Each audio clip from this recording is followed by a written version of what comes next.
Give me my $2 million. It's time to hit the jackpot because you're listening to How to Bet, hosted by Daryl Sean and Sean Miller, breaking down betting into 4 categories to help you stay ahead of the game, sharing their thoughts, opinions, and analysis on how to bet it, where to bet it, and who to bet on.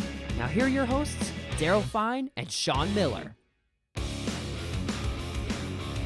Hello, everyone, and welcome to HowToBet, our HowToBet.com podcast. I'm Daryl Sean along with Sean, the genius Miller.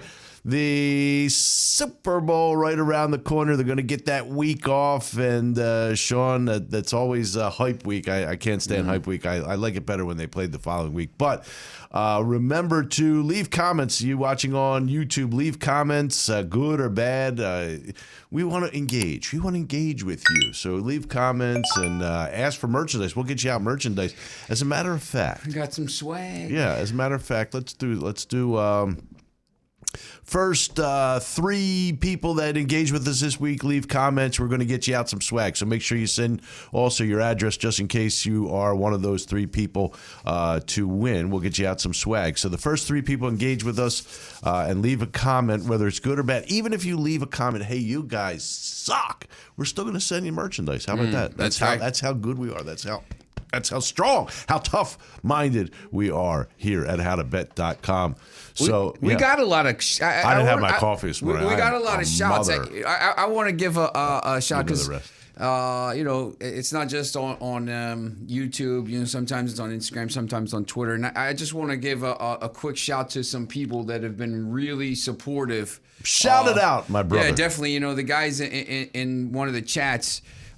First, my man Lucas from Poland. I talked about him last week. Polish Lucas. I did a story about him. He's a Bengals fan, right? No, Cardinals. A Cardinals fan. Okay, sorry. I did because it's Polish colors. I did a story about him on NJ.com last year because he would tune into these games and watch Lawrence because it was the same colors, as the Cardinals. So I got you. It was pretty cool. He stays up until 12 o'clock at night to watch these games. But he was looking at your belt last week and said he wants to challenge. He wants to get in a league with you next year, fantasy football. He's a big fantasy football guy, a big hockey guy. Lucas at Clean Sheeterson on Twitter. Lucas will take your money. Yeah, no problem. Yeah, he definitely wants to get in. Yeah. Jamie, obviously. Give me Lucas's email. We'll get it. All right, I got we'll you. Get that done. Lucas, so send me your stuff. Sir Handsome Man, Jamie, Miguel, Zebra Watch, who's in he's in Africa watching it. That's right. Balig, Stephen, Papadom Hands. One of the guys, Joe.com, who's a Vancouver guy. He's very sportive. He's not. I love Vancouver. He's starting to learn about betting, so he's been watching the show a lot. Obviously, Daniel, Manu, Dan, and the big one, Joseph. They call him Fraggles. That guy, 81. He's a guy who's been betting and he's been following the show basically since the beginning, and he's been following our bets. So he's made some money. You're welcome. Yeah. Dr. Cass Ole, who's in Louisiana. By the way, Louisiana has some legal betting now. Yes. So that's big for him down there. He doesn't have any time because he's a doctor. My man CR, Ali Rowe, and Amar. So, these guys have all been, supporting us a lot. So, reach out. Just, feel free to reach out. If you leave a a comment, we'll send you some gear. So, but definitely, Lucas was one saying specifically. Are these all soccer guys too? Is that the deal? Yeah, they're all. That's probably why I haven't heard from them. Yeah. But Jamie's a big hockey guy. He's a big Leafs guy. Joe's obviously in Vancouver. That's when I got into with the nerd, with our producer. Yeah, the hockey guy. Telling me about how can I not love the Canadians jersey or sweater, depending if you're Canadian, more than the Maple Leafs home white. The Maple Leafs home white with the blue leaf is the classiest sweater, jersey, whatever you want to call it in hockey, in my opinion. And Lucas is an Oilers fan. Their jersey is pretty sweet as well, the white Oilers jersey. So, and obviously, big in the 80s. Yeah, bring it. These guys have been pretty good. We're getting a lot of support, obviously, and then, obviously from the by the book bet people. Yes. By the book bet. By the way, Chris Chion will be on with us a little later on in the show from By the Book Bets. Meg will be on. Meg McDonald will be on at some point in the future when we switch the hours and stuff. Also, we have next week. I was going to do it this week, but I think it'll be better next week. We're going to have Jake Conaway from 717 Tickets. He's going to talk about the secondary ticket market and what's going on with the Super Bowl tickets. I don't know if you know, I was with StubHub for years, 10, 12 years. I was with StubHub. I was in New York. So you were originally in my phone as StubHub Daryl. Is that right? Yeah. That's a while ago, man. Yeah, that was a long time. The cheapest tickets right now. You want me to go through this? Sure, go ahead. SeatGeek $5,999, Vivid $52.60, StubHub $6,500, NFL Ticket Exchange $66.42. The most expensive tickets right now are $104,000. Wow. And I know this just from experience from being, as I said, I was a regional manager for StubHub for years, and unlike other events, just in case you're looking in the secondary market, unlike other events, these tickets really don't go down as the game gets closer. Here's the thing, too. I mean, you got a home team in Los Angeles, of all places. Yeah. It's like the place to be seen against a team that hasn't been in the Super Bowl in like 34 years. With an outstanding following now that they're winning. Yep. And that place will be packed with Cincinnati Bengals fans. Yeah, so guess what? You're not, the Bengals fans, they haven't, I mean, there's a whole generation of Bengals fans that have never seen them play in the Super Bowl. So guess what? They're paying to get to, it's a once in a lifetime. And you have thousands of fans that just go to the Super Bowl every year that don't have allegiance for one team or the other. So yes, it's not going to be an easy ticket. Prices won't come down drastically. In England, it's a big thing. If you're Manchester United, obviously, and other fans, it's the big thing to get in for free. You try to get in the game, like they jib the game. They call it. Where the tickets come down, you mean? No, they sneak into the game. They try to do it, it's a badge of honor. Yeah. We don't promote trespassing. No, of course not. We don't promote that. The crazy thing was, when I was over in England for the Chelsea United match, and obviously the tickets were crazy. Like they were going for £700, and so there was no tickets. Like you couldn't find. Like I was gonna pay, and the people were just like, "Listen, there's no tickets." Like I can't even. Someone said £600, and I was like, "There's." Well, they had the break off of StubHub was Viva Go-Go Via Go-Go. Go-Go. Yeah. So there's just no. I mean, but there's people outside selling them. Like they're like, "Listen, go here and get tickets." And there was like, "Listen, there's no tickets. Like there's nothing." So like there was a picture of the guys. They climbed up on the roof of the hotel that's next to it and watched it from the roof, and it was like they videoed, and I was like, man, these guys. But it's part of a thing, but it's hard, obviously with the Super Bowl, it's a little bit crazy. Yeah. So well, anyway, leave comments to us, good or bad, and we'll get you out merchandise. Also, go down a little further while you're watching on YouTube. Go down a little further. Hit the links, the description, in the description box. Those links, they're going to take you to Sean the Genius Miller's preview of the big game. And again, the hype this week. For me, the hype for bettors. Here's what usually happens for bettors. They get into the hype, especially if you're on the favorite.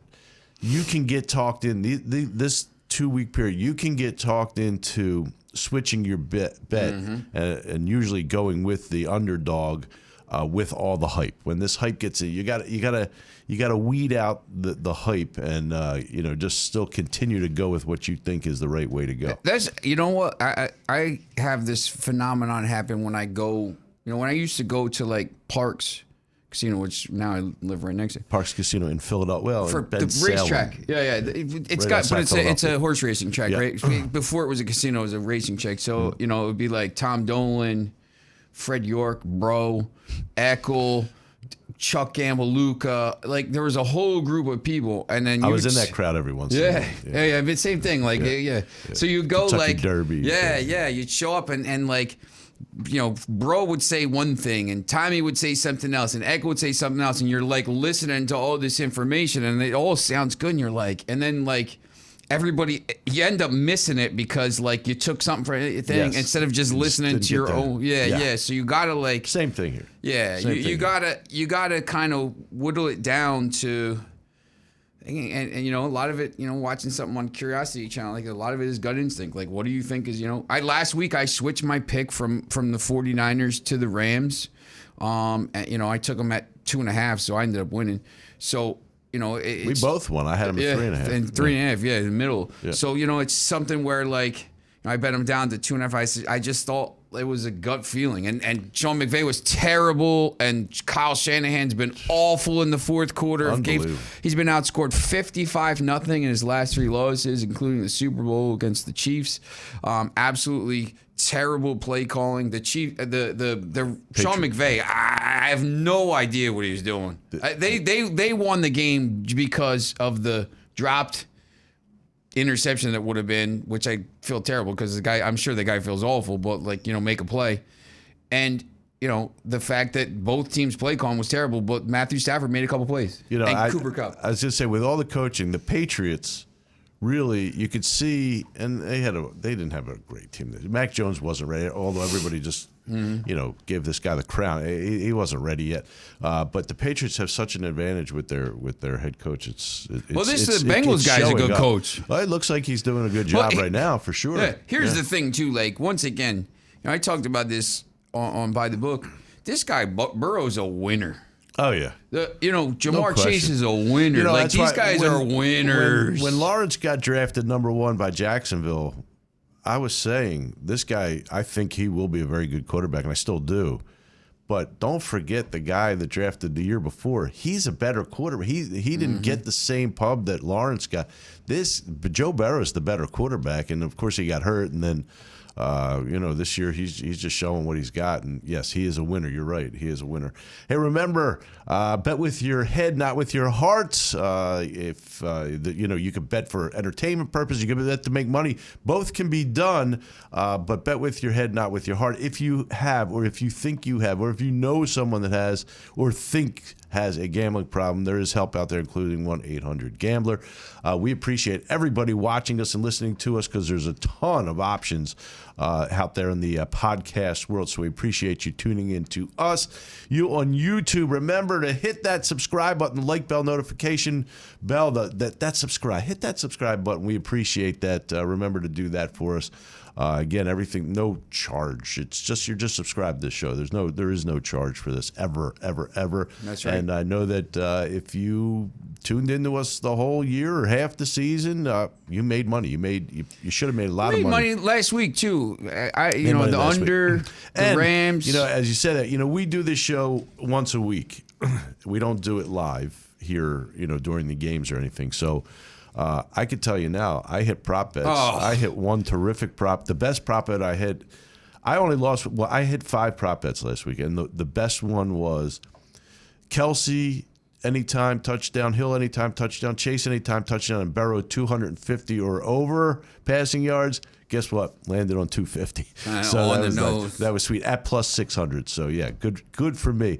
Hey, we're going to come back. We will be joined by Chris Chion later in the show, and we're going to run down some of the opening player props and, of course, the opening lines for the big game. We'll do it all after this. You're watching and listening to HowToBet at HowToBet.com. Let's go. Welcome back to How to Bet, hosted by Daryl Fine and Sean Miller, giving their thoughts, opinions, and analysis on how to bet, where to bet, and who to bet on. Hello, everyone, and welcome to HowToBet, the HowToBet.com podcast. I'm Daryl Fine along with Sean, the genius Miller. And Sean, it is that break between the Super Bowl. Are you for the break between the Super Bowl? Would you rather? Not too long ago, I remember they I know why they do it. Went right into the game. They didn't have that week off. They only did that for a couple years, though. Yeah, I know why they do it. I don't think I like this week. You know, I feel like they did that when they did 8. They used to do 18 weeks, and they had 2 buys. And they would do it. You know, you'd still play 16 games, so they would do it. So now, it's a little bit later in the season now. Yeah. You're into the middle of February. Next thing you know, we're going to be in like March playing. You know. Yeah. the Super Bowl, and then the USFL starting. Yeah. That's By what the they way, want. football is going to end, but not, HowToBet.com will not. We still have basketball. March Madness is coming. USFL. We have soccer, NBA, NHL. We have it all, and I've been red hot in college hoops. Man. You got to get righty. You got to get Jay Wright and This is true story. some of these other guys. Who's the other guy? Vince Papale. You got to get him on too. We worked for the Philadelphia Stars. We were all youngsters. Well, Vince was older, but we were young. We were young guys. It was me, Jay Wright, Vince Papale, and Jay Wright, the Villanova head coach. Yeah, he worked for the Philadelphia Stars. As a matter of fact, I could say this. It's true. So I could say he met his wife. She was the cheerleading coach for the Philadelphia Stars. Jay Patty. So and we had it. And the Stars had a hell of a team. But anyway, 2 titles and 1 loss in the final. Yeah, we worked there. We had really good times. USFL was. I was young. We were young. Let me tell you something. I remember watching the USFL because I was like 9, 10, 11 years old, and it was in the spring. I just remember because it was the Generals from Jersey and the Stars, and I have a Philadelphia Stars hat. Maybe I'll wear it next week. I remember watching it, and I loved that league. Man, the league was crazy. The games were crazy. Yeah. They're offensive. It's like AFL football before the, And then our guy had to ruin it. I'm not saying his name because I don't want him to mention. We don't get political. We don't get political. Anyway, so yes, they had some good teams, good players on the Stars for sure, and a great staff. Carl Peterson was the GM. Mora was good, really good.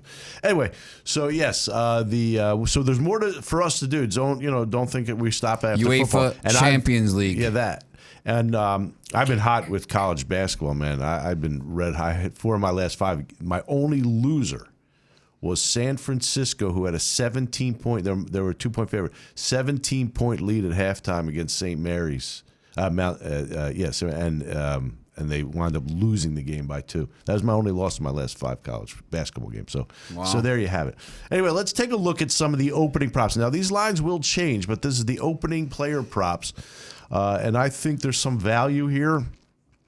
Now, I will admit I probably got lucky with Burrow at the 250 passing yards last week, but to me, I thought he would easily go over because that was part of a player prop bet. Individually, he was at 280, so he went under the total there.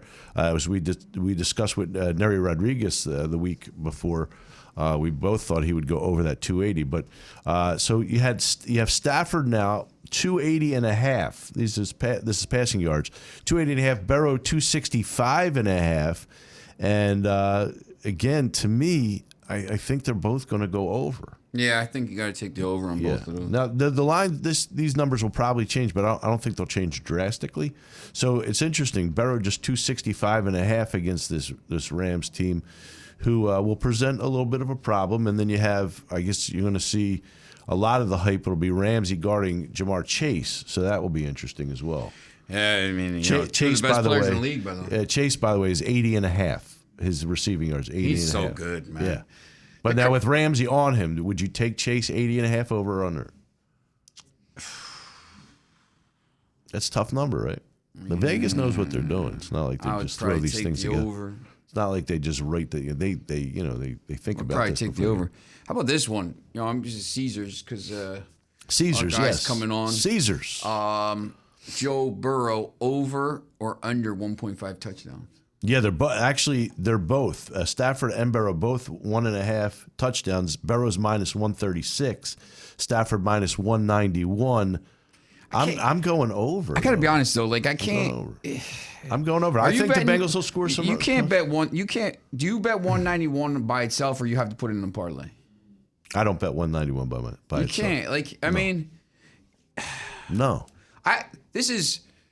As we talk about how to bet stuff, I'm going to give you a little bit of, I don't know, my advice. Like, this comes, I usually bet soccer. So, if I see, like, Chelsea's minus 190, I can't take them. Like, I can't lay. The guy on our Bettors Insider will lay, like, minus 225 on these basketball games. I'm like, man, I can't. If you lose the game, you're getting killed. It's not enough value. When we get into baseball, I mean, you're going to see some. you're going to see Scherzer, when he pitches minus numbers, you're taking a big risk. You can't bet those games. I usually lay off it, but there's guys that do bet those games. Well, the only thing you can do is take that game and bet it with another heavy favorite. Like what I'll do, I think I've talked about this before in the show, is I'll take, especially like with the Champions League or something where you have these teams that match up. Because when you're betting like in the NFL, like sometimes this year happened with these bad teams, when the bad teams are playing the good teams, and you can take like 4 minus 500 favorites and you hope they all win. But it's tough because all 4 of them have to win, and there were so many upsets. Difficult. But you just take, minus 300 and minus 250 and minus whatever, and you end up with a plus 150 parlay and just hope all 3 teams win. But, there's going to be weeks when they don't. I mean, you see with our parlays, it doesn't happen all the time. When they do, you make a lot of money. So, you end up over the season, but, there's going to be some weeks that you got to take losses. I think that's the other thing, too. If you're a bettor, you have to understand that there's going to be weeks that you're going to take losses, and you can't get all crazy about that. You're not going to win every week. Yeah, you got to look at it over the course of the whole season and say, listen, over the season, although genius, I think we only had one losing week, and that was the week where all the underdogs won. Yeah, over the course, like I've had some bad, like the divisional round, I wasn't good, but. Like the week before, I was 5-1. Like over the course of the season, we're way up. Yes, but there's been 2 or 3 weeks where we've gotten absolutely crushed, and you just can't you can't get despondent about that because you get crushed that week. You got to just say, you know what, it was a bad week, but out for the last 3 weeks we won. So, you just have to kind of be. Slow and steady wins the race kind of guy. Yeah, it's not. Yeah, that is exactly right. You have to be. You do have to be. You got to try to nickel and dime, as they say. If I always say for me, like if I'm betting, if I win $50 a day, I'm happy because at the end of the week you're up $350. Yeah. Like I'm not trying to win $5 grand. So, again, some people do it for entertainment. Some people do it to make money, and you can do it either way. But again, that's what we always say. But with your head, not with your heart. But if you're with these prop bets, one of my buddies, he puts $2 and $5 on him, and whatever he wins, you want to do. Hey, but he ends up, if he's up $75, that's for him. That's like pocket money for the week or whatever it is. Food money, drinking money, whatever. Good day's work. Yeah, exactly. Yep. On the ground, Cam Akers 60.5 opening line prop bet. Cam Akers 60.5 rushing yards. Joe Mixon 55.5 rushing yards. LA was bound. I give it one thing McVay did well. I thought was, or at least the offensive, scheme. They had a pretty good balance with run and pass the last couple of weeks. So. I would rather take Mixon on total yards if they had it because he catches a lot. I'm sure you'll find it. It's just not up yet. A lot of the balls out of the backfield. So sometimes they use they're like the Patriots a little bit. They use those short passes. He'll catch passes, and he's the only. Well, Pirine actually caught a pass for a touch, but so he got involved a little bit. But how about this as far as value? Can you see Akers or Mixon going over 100 rushing yards? Because if they do. Nah. Akers is plus 425 and Mixon plus 475. Can you see it? It's a value bet. I don't know if I see it against the Rams defense. Yeah. I think Cincinnati maybe is a little banged up. I mean, maybe they'll be healthy by the time the game comes around, but I don't know. I don't think I would take that. I'd rather take the total receiving yards. I think it's going to be a passing game. Well, receiving Cooper Kupp uncoverable. Cooper Kupp 105.5. Yeah, you can't take the under. Can't take the under, right? Uncoverable. Chase, we mentioned 80.5. Some more Cincinnati Bengals. T. Higgins 70.5. Beckham was monster last game. He's been terrific. What a I'd say this. You know what? This is the one thing I'll say about the Rams. They basically every year they mortgage the future. Like they don't have any first round draft picks. They brought in Stafford, Von Miller, Jalen Ramsey, Odell Beckham. I mean, this team is built to win right now and next year. Absolutely. And they're in the Super Bowl and they have a chance. If they win the Super Bowl, then it was worth whatever draft picks You get like I always say that stuff like for the Broncos when they won the Super Bowl, whatever that they can do whatever they for the next 5 years. It doesn't matter. They won the Super Bowl. Hey, the Eagles are still hanging on to the Super Bowl. Oh yeah, no, They're like still, that's the thing. Still hanging on. Yeah. Harry Roseman and stuff. Still hanging on. Look, Yeah. I think you know free lifetime pass. Yeah. After winning a Super Bowl. If you win a Super Bowl right now, if you're the Rams, because the Bengals I think are a team for the future. Which if they won, it would be great. If the Rams win the Super Bowl, it was all worth it. Yeah. Well, yeah. They built this $5 billion stadium. That's what it's about. They're Winning Super hosting the Bowls. Super Bowl. They're building this thing, and all of a sudden they're in the game and they're in the Super Bowl. Now, if they don't, then that's a whole then it's a different ball. Yeah. Hey, we appreciate you watching and listening to us at HowToBet, HowToBet.com. Go to HowToBet.com. Leave comments, good or bad. If you want merchandise, ask for merchandise. Also, go a little further down. In the description box, hit those links to Sean the Genius Miller's. I didn't my coffee. Sean the Miller Genius. Sean the Genius Miller's previews, injury updates, odds updates, and then exclusive offers to various books, sports books around the country. Remember to get there and also hit that subscribe button. Subscribe button. We appreciate that. Hit the subscribe button. It's absolutely free. You never have to pay for anything. We just want you to subscribe to us. Also, the like button, the notification bell. Do it all, and do it now. We'll be back with Chris Chion from By the Book Bets after this. HowToBet, HowToBet.com. Here we go. Welcome back to How to Bet, our HowToBet.com podcast. I'm Daryl Sean along with Sean the Genius Miller. And remember to leave comments. You watching us on YouTube, leave comments, good or bad. If you want merchandise, ask for it. We'll get it out to you. And, of course, a little further down, go to that description box. Hit those links. That's where you're going to find Sean the Genius Miller's previews, injury reports, odds updates, everything you need to know, including various sports books are giving exclusive offers at howtobet.com. So get there early and often. And now I am delighted to welcome in our guest, Chris Chion from By the Book Bets. By the Book Bets, you can see them at 5 p.m. Eastern Time on the Monumental Sports Network. Chris, welcome aboard. It is our pleasure to have you along with us today. Thank you so much for having me. A young Chris to be would have been thrilled to know that he was joining a radio station at Rider University as near and dear to my home there in Hillsborough, New Jersey. You guys sounding great, having a great looking studio there. No doubt. Excited to talk some football. Well, thanks. Yeah, it's state of the art. They do a great job here. Props to John Moses, who runs this whole damn thing. So, yeah. So, Chris, I think let's just start with last week. I guess everybody's a little shocked that the Bengals will be going to the Super Bowl, not because they're not a good team. They're a good team. Just that Kansas City looked like they were on a roll, and I didn't think anybody was going to beat them. Yeah, it's one of the things about gambling and handicapping that's difficult, right? In the National Football League specifically, when we're talking about like college basketball on a nightly basis or NHL, you don't have so much time to think, right? And that's kind of what ended up happening, at least with me.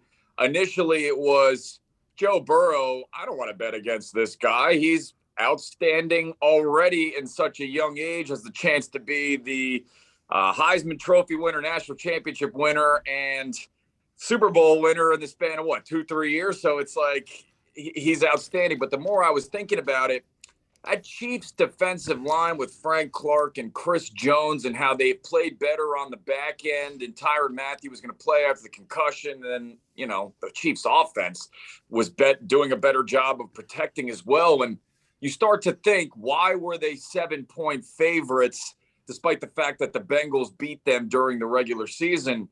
And that's what I kind of couldn't wrap my head around. But to me, it just came down to, since watching Joe Burrow at LSU and rewatching during the pandemic a lot of LSU's games, this guy is just, what else can I say about him? He makes the big throws. The only thing I didn't like he did in the AFC Championship game was on the very first drive, he tried to force a pass into his receiver when he was double covered. It was the Chiefs' first drive. And to me, I said to myself, That's nerves, I think. He's trying to be a hero too quickly. He's got to settle down. And he basically did immediately on the road at Arrowhead Stadium. So I'm just, delighted to kind of see Burrow in the maturation process now as he is in the Super Bowl. He's kind of the headliner in this new era of quarterbacks here. It's kind of like, I don't know if you guys are wrestling fans, but Evolution. You've got Patrick Mahomes as the Triple H. You've got the Randy Orton, if you will, is Joe Burrow, the young one there, and then the Ric Flair being Tom Brady. We'll see if Tom Brady ends up sticking around. I'm older than you, so I would go from George the Animal Steel, Chief Jay Strongbow to Tanaka and Fuji. And you probably don't even know anything anybody what I just mentioned, but that's I'm a lot older than you. But yes, I get it. Tanaka and Fuji, I do. The best tag team in the history. Go ahead, Sean. I'm sorry. Obviously, this sports betting now has just become live betting and betting during the game. When the Chiefs got stopped right at halftime, trying to, instead of kicking the field goal, I mean, was there any thought from you to kind of say, you know what, that was a huge play. Maybe I'm going to see if I can live bet. See what the first play is or first drive is in the second half and maybe give a little bit of momentum for the Bengals. Is that something that you look at live betting during the games? Oh, of course, Sean. I just wish I was in the Garden State while I could, as Maryland does not have the mobile app yet. So, unfortunately, that was not an option for me. But Sean, could not agree with you more. That was basically the biggest play up until the very end of the game. The fact that I was sitting to myself, they've got 5 seconds left here. If they are going to run a play, it's got to be a snap, throw to the end zone. Yeah. Mahomes basically thought to himself, I've got Tyreek Hill, low center of gravity, fastest player, one of them in the NFL. He will be able to get around the Cincinnati defensive backs and make a play. It was arrogant, in my opinion, and it didn't pay off. Take the points there. You could even see the Chiefs have a double-digit lead going into halftime. And the mood of them running through the tunnel, you could see it on the television screen. They did not look like they were a team up double digits, and it showed in the second half. And the Bengals made those defensive adjustments as well, dropping a lot more guys into coverage, especially at the very end of the game, right when they had 8 in coverage, sent the one guy late and said, Mahomes, you're not going to beat us here. We're going to have a lot of guys covering these great pass catchers. So, yeah, I wish I could have live bet that one, Sean. But until we get the mobile app going here, which, I thought was going to be by now in Maryland. You know how these things go with politicians and the books and all of that. Yeah. So when it comes about, yes, for next football season, I would love to live attack situations like that. Speaking of arrogance, before we get onto the next game and then the Super Bowl, the Chiefs were so arrogant at the end of regulation, and Romo bought into it. I couldn't believe what he was saying. Maybe if you score a touchdown there, and you should score a touchdown there as soon as you can score a touchdown there, and the extra point, you're up 4. The other team needs to go score a touchdown, not a field goal. They have to score a touchdown to beat you. And Romo saying, well, maybe you should kneel down at the 1 before you bring it in. They were so confident, so arrogant that they were going to score a touchdown that it actually cost them. They were very slow. They were very methodical. Not the way to go. They should have tried to get the touchdown as soon as they could with, you're talking 3 minutes. Again, you force the team, and I can't believe Romo bought into it. You force the other team to go the distance and score a touchdown. Instead, they have to settle for the field goal because they didn't get it, and then the tie game, and then the overtime. I just couldn't believe. My opinion. That's my opinion. I couldn't believe Romo was actually saying you maybe go down on a knee at the 1 and then try to score it's ridiculous. Yeah, I was seeing the opinions of some on Twitter suggesting that the Bengals let them score, and I'm thinking to myself, as you just mentioned, you've got to go score a touchdown. This isn't just a field goal tying thing here. You're not letting them score. And isn't it the hardest to play offense? I know it's the Chiefs, one of the best offenses in the National Football League, but it's harder to operate an offense when you're inside that 10-15. You have less space to work with. So to me, letting them score a touchdown when people were suggesting that. I was losing my mind. Yeah, it didn't make sense to me at all. And all right, so let's flip to the other game. I had San Francisco early in the week. I took them at plus 3.5, and then I did take them on the money line. So I kind of washed there, but I thought San Francisco would beat them again. I'm still not sold on the Rams. I don't know what's wrong with me. I'm still not sold on the Rams, but so I can already tell you I quickly took Cincinnati on the money line at a good plus number. But it's you got to give credit to the Rams for hanging in there. It did look like they were going to lose the game, and Tart, if he makes that interception, they probably do lose the game. But give them credit; they stayed, with their scheme, a good balance of run and pass, and they have one of the most incredible weapons in Cooper Kupp, who just is uncoverable at this point. Yeah, he really is. 2 touchdowns if you got in on that prop plus money at many of the books. I was not on that one personally. I liked the Tyler Higbee props. He ended up getting hurt. And I'm seeing reports now that injury not as bad as expected. So, I mean, he's an integral part of that offense. But, guys like Kendall Blanton were stepping up here. And when you're looking at this Rams team, I think they know – at this point, I mean, they want to. It's just like the 49ers tried to run the football kind of unsuccessfully. It's just like the Bengals tried to do with Joe Mixon. How about, all the people on social media getting all upset? Why the Bengals keep trying to run and then setting up 2nd and 9? And it's establishing, as Brandon Staley said, that physicality. Sometimes you have to do that. You have to make the defense respected. So McVay is going to still try and run. That's how everybody has these questions. How does Cooper Kupp end up so open? Well, he's got to pound Michelle, and he's got to pound whoever the running back ends up being. It's not my guy Jake Funk out of University of Maryland, but I mean, it looks like it'll be Akers. I mean, yeah. I wouldn't want to keep running Cam Akers. He makes me nervous. He reminds me of Matt Jones with Washington like 10 years ago. Had this explosive ability, but you just never knew when he was going to fumble. So when I'm looking at this Rams team here, they could. I was saying this on my show yesterday. I was on the 49ers too. I hit my one boy up who was heading up to Delaware Park, and I was like, look, can you get me a ticket on Rams minus 1.5?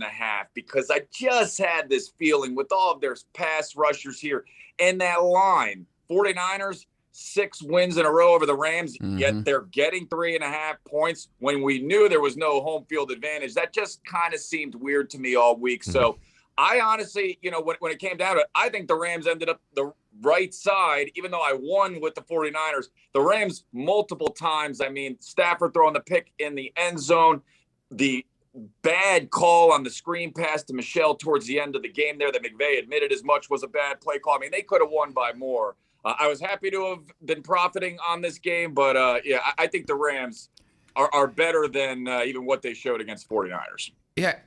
I think the Rams have so much talent. I mean, they brought all these players in. They brought Staffford in. They brought Von Miller in.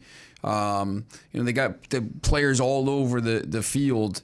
I'm just like a little bit nervous about Sean McVay. I don't think he was great in the Super Bowl. The first Super Bowl when they only scored 3 points. And he would have gotten fried if they didn't win that game. The challenges were terrible. The play calling was terrible. I mean, it was only. I mean, Kyle Shanahan's been outscored 55-0 in his last 3 losses, so it was up against him. But are you a little nervous about his coaching or play calling in this going into this game, even though he has all these weapons?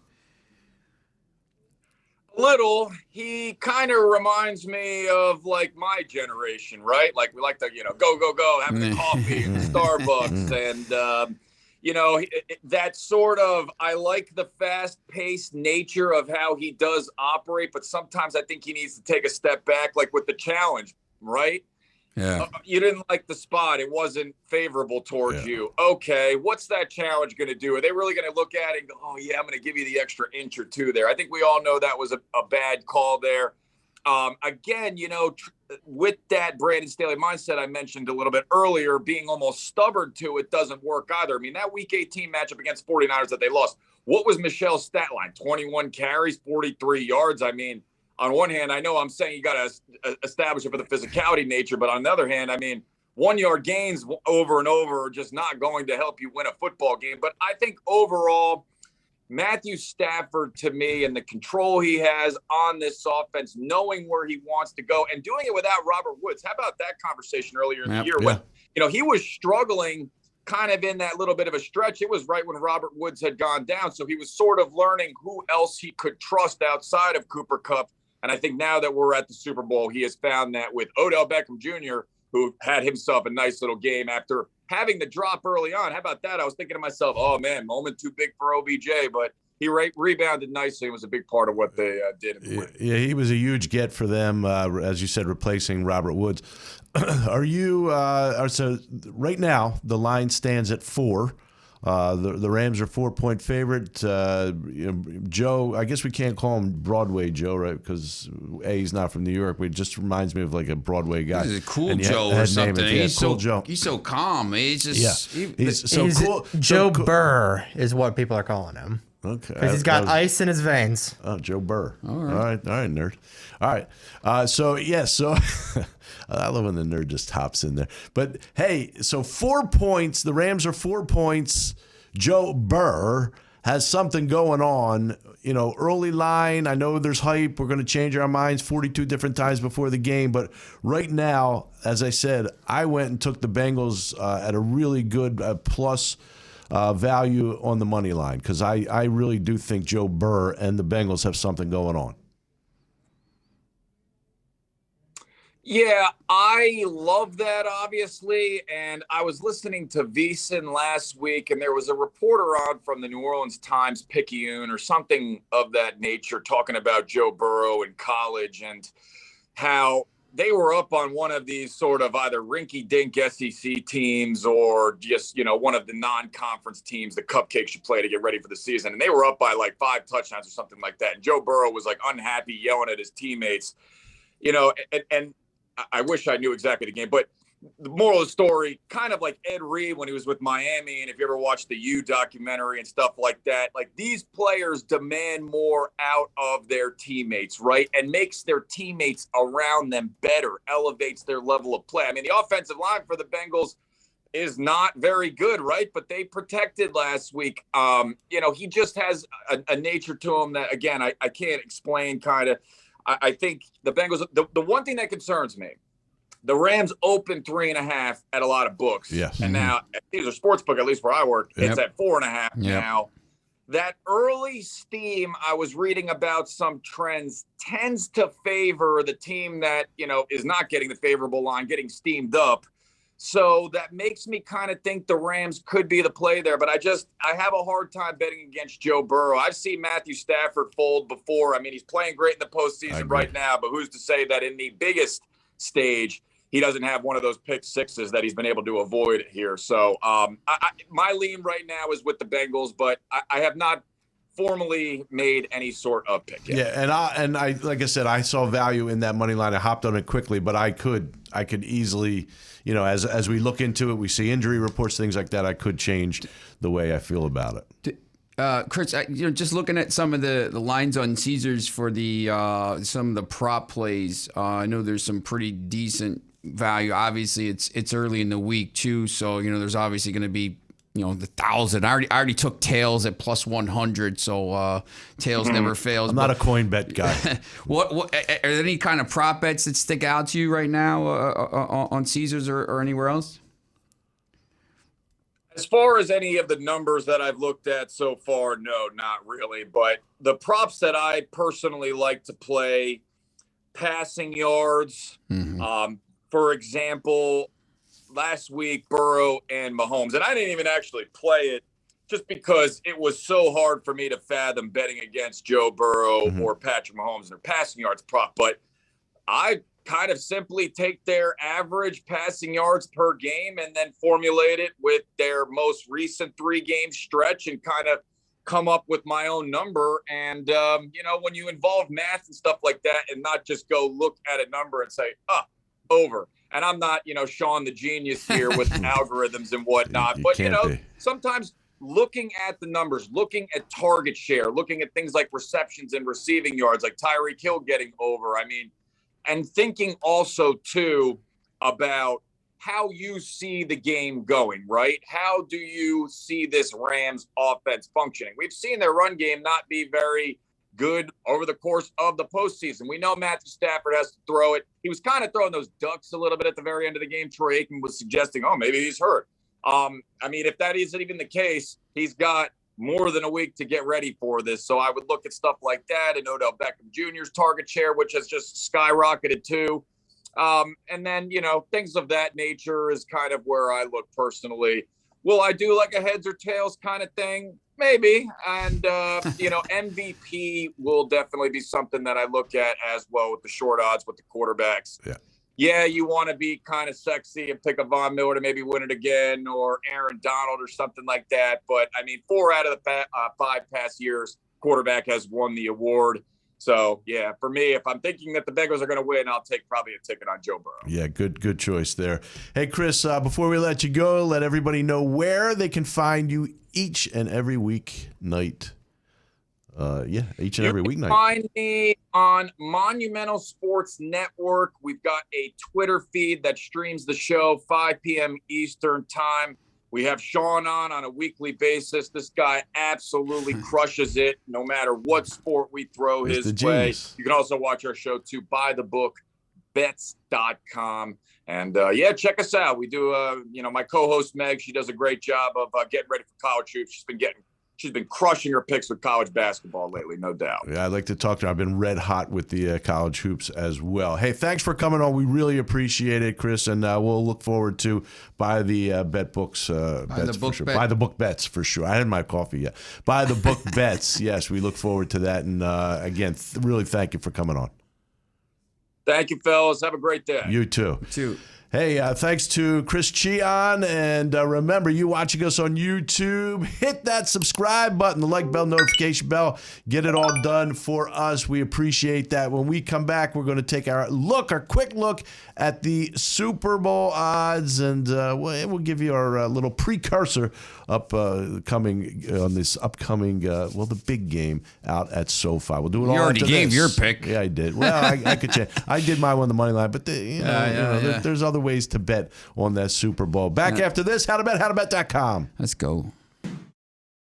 Let's take it back to How to Bet, hosted by gambling masterminds Daryl Fine and Sean Miller.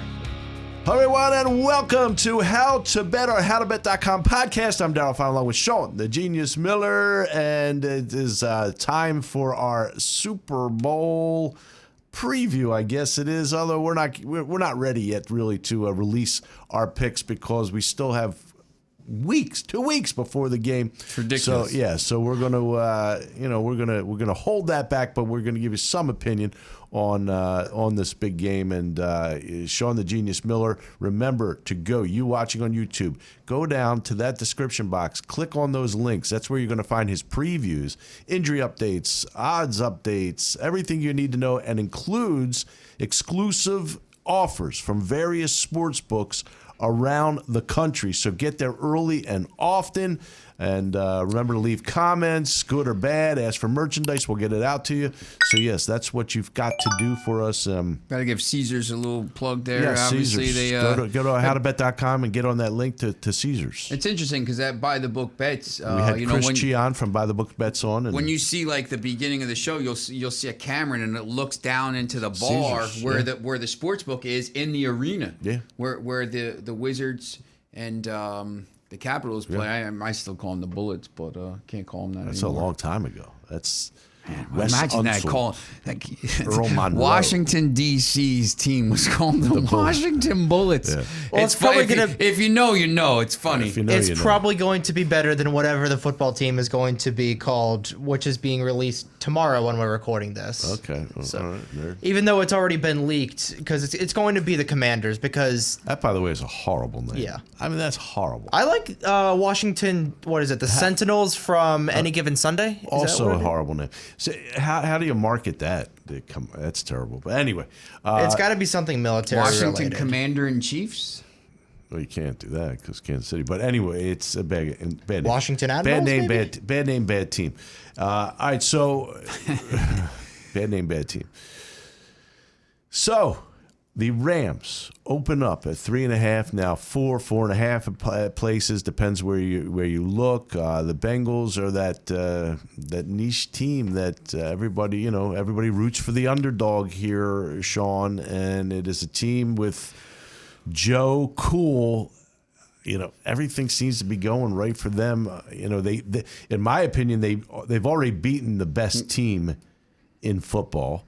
In Kansas City. Kansas City made a few mistakes along the way that cost them. And it shows you that, and even the week before, it shows you cannot make mistakes against this Cincinnati team. They'll make you pay. I thought it maybe was a year too early for Cincinnati. I did too. But, they're here. Now you're here. You got to win the game. Yeah. You can't, if you lose and you say, we'll get back. It's hard to get to the Super Bowl. I mean, you don't have a lot of chances. You have to get to the game and win the game. You get there, you got to win. Pat Mahomes, people thought he'd have 4 rings by now. It's hard. It is hard. He's gotten there, but he's, it's hard to win. So it's one of those things where don't think.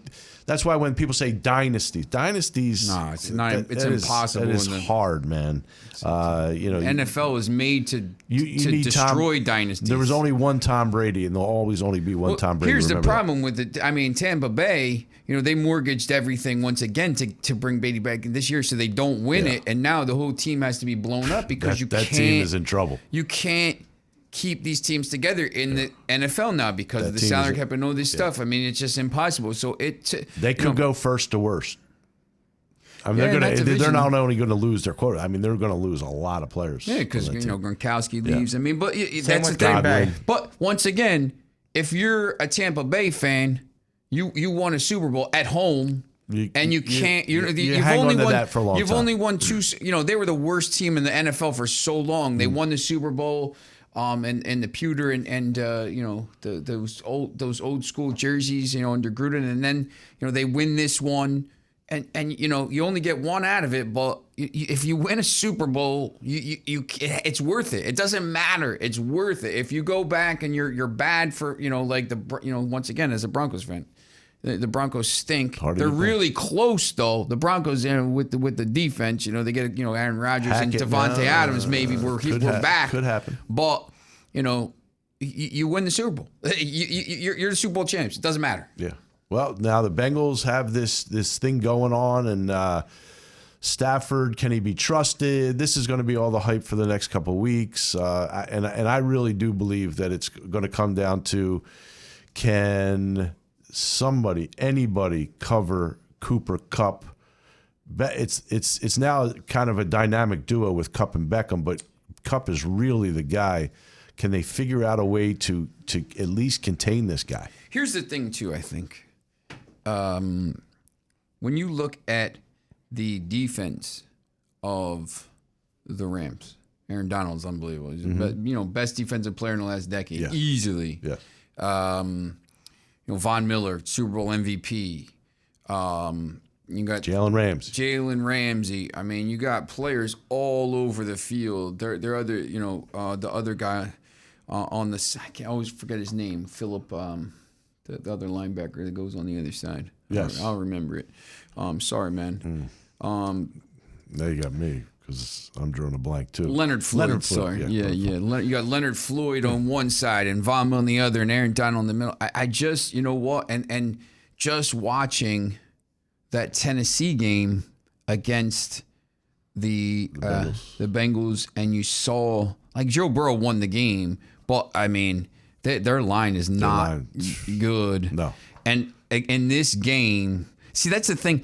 I think, when he was talking about, when Chris was talking about Super Bowl MVPs, and Von Miller obviously won one in a game where the Broncos were just unbelievable. They basically ruined Cam Newton's career after that. He was MVP that year, and he's been terrible since. He was just shell-shocked in that game. They were chasing him around like crazy. Von Miller hit him 100 times. I can see this kind of game where the Rams are just going to be in the backfield every play. I could see it playing out exactly like that Denver game where it's like 24-10 and the Rams are in the backfield all the time and they're hitting Joe Burrow and, he's just going to be under pressure because we've seen it. He won that game against the Titans, but that's the blueprint. I think we'll see a lot of quick hitters. I think you'll see Mixon out of the backfield. I do think that they will have to do something to to contain or at least keep the pressure off them by, and they're going to have to try to establish a run, which is not, as we saw, is not very easy to do against the Rams as San Francisco. I really did think San Francisco would be able to establish a run. They could not. And that was a killer for them in that game. That being said, though, I mean, honestly, the 49ers should have won that game. I mean, Yes. the Rams shouldn't even be in this game. They just about won. They once again, Sean McVay. I mean, they did everything to lose the game against a team that was trying to do everything to lose the game as well. So they're here though. Now you're here, and now you got 2 weeks to plan for it. So does the 4.5 surprise you at all? Or did you think it was going to be more or less?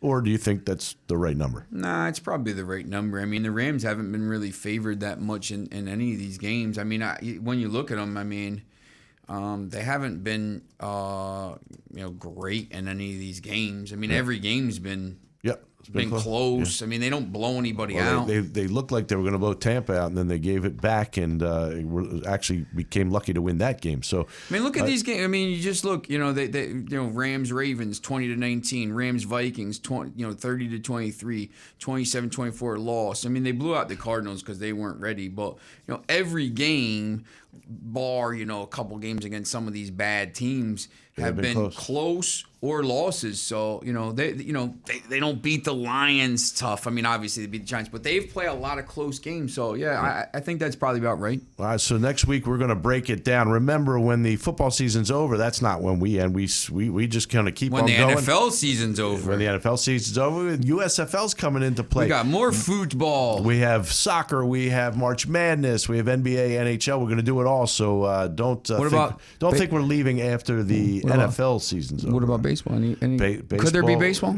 There will be baseball, and we'll have baseball when the weather gets a little warmer here. And we will do that as well. We want to thank everybody for listening and watching us. You're watching us on YouTube. Remember to hit that subscribe button. It's free, totally free. You never have to pay anything. We just want you to subscribe to us. Remember to go to HowToBet.com. Go to that description box. Hit the links to Chion the Genius Miller's previews, updated injury reports, odds, exclusive offers to various sports books around the country. Do it all. Do it early. Do it often.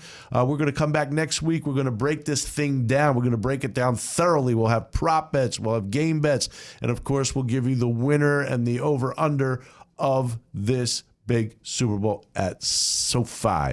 We will do it next week. We will see you. I want to thank Trey Wright, Drew Jacobacci, I do that all the time, Jacobacci, Kaylee Ettinger, Laura Nance, Carter Zajac, and Emily Catt. They're the ones that keep us on the air, keep us going, so we want to thank them. He's Chion the Genius Miller. I'm Daryl Fine. We'll see you next week. Go to HowToBet, HowToBet.com. See you. Thank you for listening to How to Bet, hosted by Daryl Fine and Sean Miller. For more information about betting guides, online gambling, betting odds, including NFL betting lines and odds, go to HowToBet.com. Watch all How to Bet podcasts on YouTube. And to access all How to Bet podcasts, go to 1077thebronx.com/HowToBet.